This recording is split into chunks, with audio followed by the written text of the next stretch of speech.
Is the Iraola revolution already being held to ransom? From an eye-watering £80 million price tag for Alex Scott to the cruel rule banning our MOTM wonder kid from the World Cup, plus Curtis Jones caught asking about life in Italy, and the shock swap deal that could see a major star leave Anfield. We've got the full transfer breakdown right now. £80 million for Alex Scott, the Bournemouth price tag forcing Liverpool into a massive decision. Is he really worth a club record fee, or is the Iraola tax starting to bite us in the recruitment department? The news coming out of the South Coast is that Bournemouth have slapped a staggering £80 million valuation on their midfield maestro, Alex Scott. It's a seismic sum that has certainly raised eyebrows across the Premier League, especially given that just a week ago the figure being mooted was closer to £60 million. With Manchester United and Spurs also showing appreciation for the lad, the Cherries are clearly in no mood to be bullied. The context here is fascinating because of the deep-rooted connections between the two clubs. Both our new gaffer, Andoni Iraola, and sporting director Richard Hughes made the move from the Vitality Stadium to Anfield, and Scott was a player they both admired immensely during their time there. Hughes was instrumental in bringing the Guernsey native to Bournemouth, and Iraola was the man who oversaw his rise to becoming one of the most exciting young technicians in the top flight. Bournemouth owner Bill Foley isn't just looking for a payday though. He's intent on tying Scott down to a new contract, likely including a hefty release clause, similar to the deal they struck with Antoine Semenyo. The drama lies in whether Liverpool are willing to dig deep and shatter their internal wage and transfer structures for a 22-year-old. While the noise around a potential move to the northwest is growing, the conflict is clear. Do we spend the bulk of our budget on one player or look for better value elsewhere? Manchester United are reportedly sniffing around as well, which only strengthens Bournemouth's hand in these negotiations.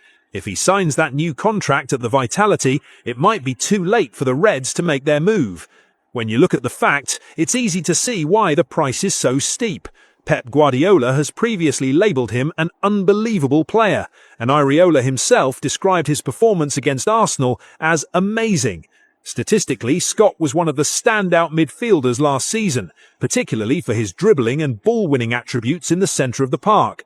At just 22, he fits the FSG profile perfectly, but the £80 million figure cited by Ben Jacobs represents a massive financial commitment for a player who hasn't yet tested himself at the very highest European level. Giving my honest take, £80 million feels like a massive gamble, even for a proper player like Scott. He is technically elite, but for that kind of money you expect a finished product who can walk straight into the starting 11 and dominate. With Hughes now having to decide if the Guernsey native is worth pursuing over other positional alternatives, I'd be wary of overpaying just because of the Bournemouth connection.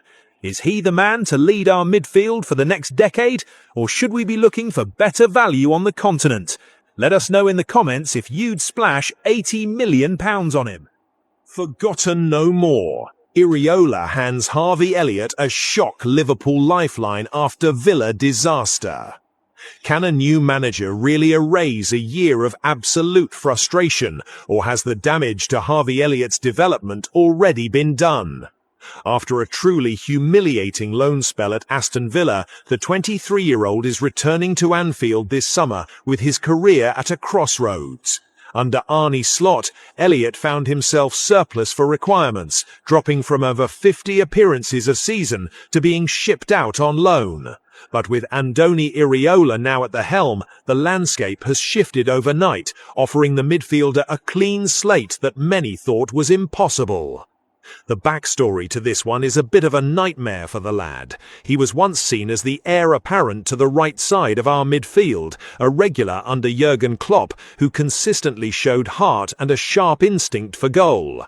However, the move to Villa Park was a disaster. Despite an obligation to buy clause being set at £35 million, he featured just 9 times for the Midlands outfit. He missed out on the World Cup squad and spent most of the campaign watching from the sidelines, a wasted year for a player who was the U21 Euro player of the tournament. The conflict now is whether Elliott can adapt to Iraola's tactical demands after such a disjointed season. Iraola has stated he wants to value every player currently in the squad, referring to them all as new signings. This is the ultimate prove-it moment for Harvey. He has always been a player ready to press high, which should, in theory, make him a perfect fit for the Basque manager's frenzied system.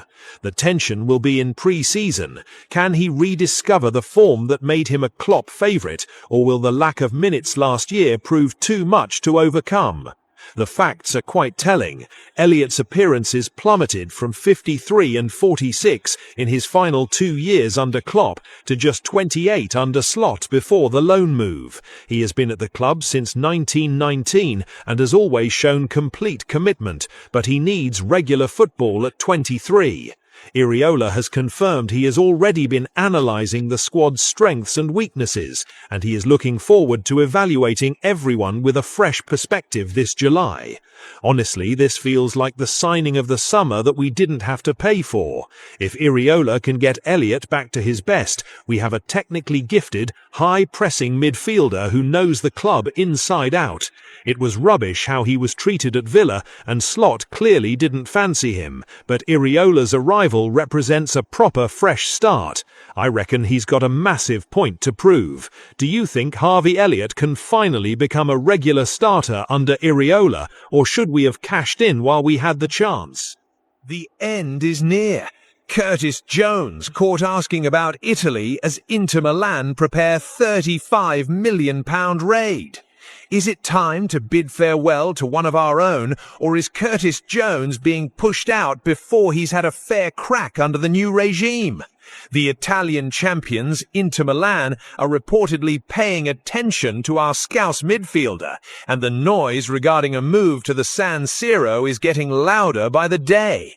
Jones is entering the final year of his contract, and with talks over an extension seemingly stalled, Liverpool are now in a position where they might reluctantly sanction a sale if the player asks to leave. The context makes this feel like a classic transfer saga.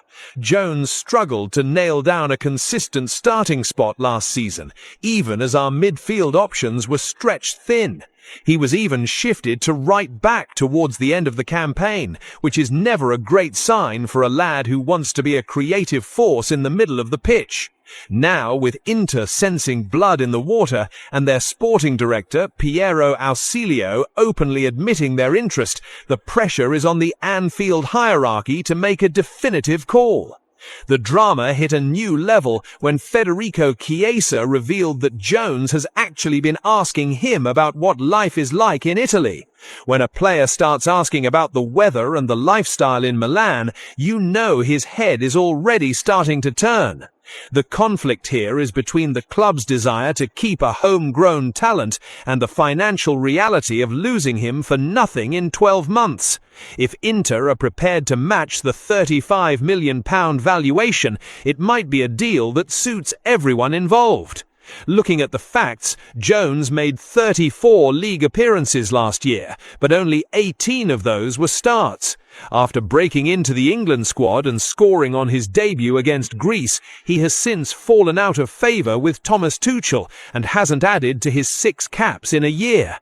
He won't be at the World Cup this summer, meaning he'll be reporting for pre-season in July to meet Iraola for the first time. Inter were keen on him in January and have maintained that interest through their chief Ausilio. In my honest opinion, losing Curtis Jones for £35 million would be a bit of a gut punch, but business is business. He's a proper player technically, as Chiesa pointed out, but if he's not a guaranteed starter for Iraola, we can't afford to let his contract run down. If he's already dreaming of the better weather and a fresh challenge in Serie A, it's probably best to shake hands and move on. Is £35 million a fair price for Curtis, or are we letting a future star go too cheaply? Drop your thoughts below. £112 million teenager. Liverpool plot Gakpo swap for Diomande as Darwin Núñez begs for a return. Could a sensationally expensive teenager be the man to replace the goals we've lost with the departures of Salah and Konate? Liverpool are reportedly eyeing up RB Leipzig's 19-year-old forward Jan Diomande, but the price tag is enough to make any owner wince.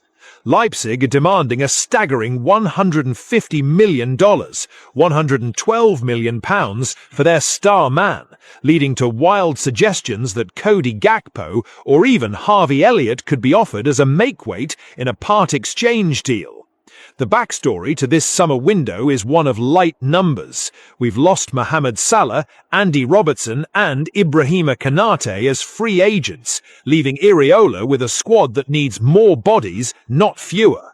Diomande is seen as the kind of player who adds pace, goals and creativity, qualities we desperately need, but Leipzig are in no rush to sell and will hold out for a massive fee. Meanwhile, the Chaos King Darwin Núñez is reportedly desperate to return to Anfield after his Saudi Arabian adventure with Al Hilal turned sour. The drama involves a complicated web of potential transfers. Núñez is reportedly being chased by 8 clubs in Europe, but his heart is set on a return to L4. However, the club's stance seems to be that re-signing him is not the answer. On the other hand, sacrificing Cody Gakpo, who has been linked to Spurs and Villa, to secure Diomande would be a massive statement of intent, but losing another established forward while the squad is already thin is a huge risk. The facts are pretty stark. Leipzig want £112 million for a teenager, a sum Liverpool are unlikely to gamble on without some creative accounting.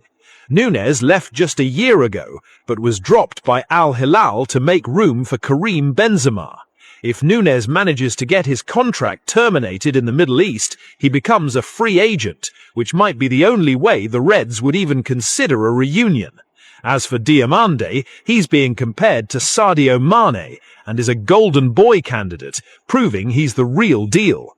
My honest take, re-signing Darwin Núñez would be a step backwards, regardless of his desire to return. We need to look forward. Jan Diomande looks like an incredible talent, but £112 million is beads and mirrors territory for a 19-year-old. Using Gakpo as a swap deal is rubbish, because we need the depth, and swap deals rarely work for PSR purposes anyway. We need a versatile forward who can play across the front three, but we shouldn't be held to ransom by Leipzig. Would you sacrifice Gakpo to bring in the next Sadio Mane, or is the price just too high? Cruel FIFA rule why Rio Numaha is banned from the World Cup despite man of the match debut. How can the best player on the pitch be legally barred from the biggest tournament on earth? Our very own 17-year-old wonderkid Rio Numaha has just put in a man-of-the-match performance on his England debut, but he's been hit with a cruel FIFA rule that means he won't be heading to the World Cup this summer. It's a situation that has left fans and pundits alike scratching their heads, especially after he dazzled in a warm-up win over New Zealand. The context here is a technicality that feels incredibly outdated. Thomas Tuchel has had Numaha training with the senior squad to manage numbers, alongside other youngsters like Bournemouth's Alex Scott. However, because he wasn't included in the original 55-man provisional squad list submitted to FIFA weeks ago, he's completely ineligible for selection. Even if England suffered a total injury crisis in their forward line before the opening match against Croatia, Tuchel's hands are tied. The drama is in the frustration of seeing a proper player in such electric form being held back by paperwork. Numaha has already declared Liverpool the biggest club in the world, and his debut was so impressive that Jude Bellingham publicly praised his really bright future. The conflict is between the rigid provisional squad system, designed for fairness and transparency, and the reality of a player who is already embedded in the camp, understands the tactics, and is clearly ready for the step up. Looking at the facts, Numaha became one of the youngest debutants in England's history during the New Zealand game. FIFA rules state that while changes can be made to the final 26-man squad up to 24 hours before the first match, any replacement must come from the original 55-man list. Since the tournament hasn't started yet, managers can still promote players, but only those on that pre-approved document. Once the whistle blows for the first game, only goalkeepers can be replaced in an emergency. Honestly, this rule is absolute rubbish. If a player is good enough to be named player of the match in a senior international, he's good enough to be in the squad. FIFA should be encouraging the growth of young talent, not stifling it with administrative red tape. On the bright side for us, it means Rio will be fresh and ready for Iraola's first pre-season at Anfield without the burnout of a major tournament. Is it fair that paperwork stops the best young talent from playing, or do we need these strict lists to prevent teams from cheating the system? Let us know.